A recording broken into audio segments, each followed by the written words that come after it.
à une conférence il n'y a pas très longtemps du docteur Deepak Chopra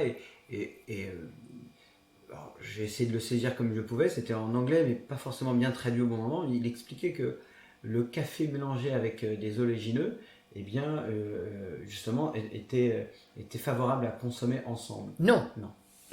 Le café, c'est un poison. C'est un poison, c'est un excitant. Qu'est-ce que c'est qu'un excitant? Vous avez 2 chevaux fatigués.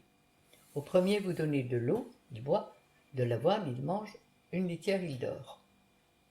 Au deuxième, le lendemain, il a refait son énergie, il peut repartir.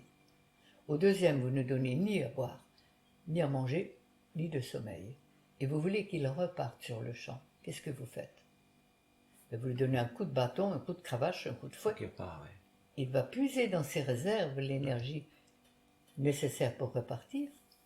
Il va repartir. Une fois, 2 fois, 3 fois. Mais quand il n'y aura plus de réserve, il va s'écrouler. Et le café, l'alcool, le thé, ce sont des excitants.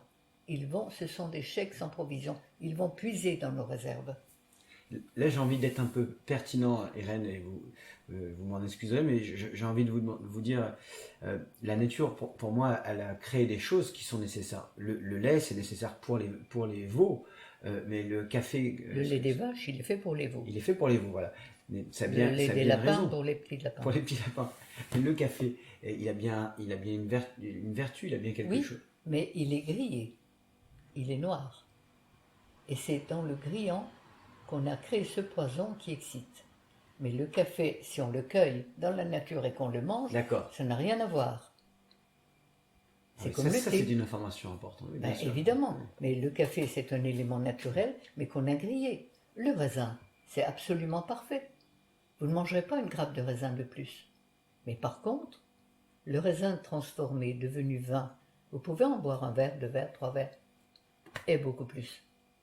Parce que devant un aliment végétal et cru, naturel, qui est fait pour notre système digestif, nos cellules savent exactement de quoi elles ont besoin.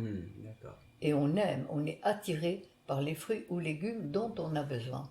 Alors c'est pas la peine de vous demander s'il y a du phosphore, vous n'en avez rien à faire. Mangez les fruits et légumes qui vous attirent. Ceux-là, vous ne vous tromperez pas et vous n'en mangerez pas plus qu'il faut. Par contre, devant un aliment transformé, cuisiné de quelque façon que ce soit, vos cellules marchent à l'envers. Elles vont demander exactement le produit qui fabrique le poison dans lequel elles baignent. Et là, c'est la spirale infernale. Et automatiquement, plus vous êtes empoisonné, plus vous en boirez et vous en mangerez. Et plus vous irez mal. Concernant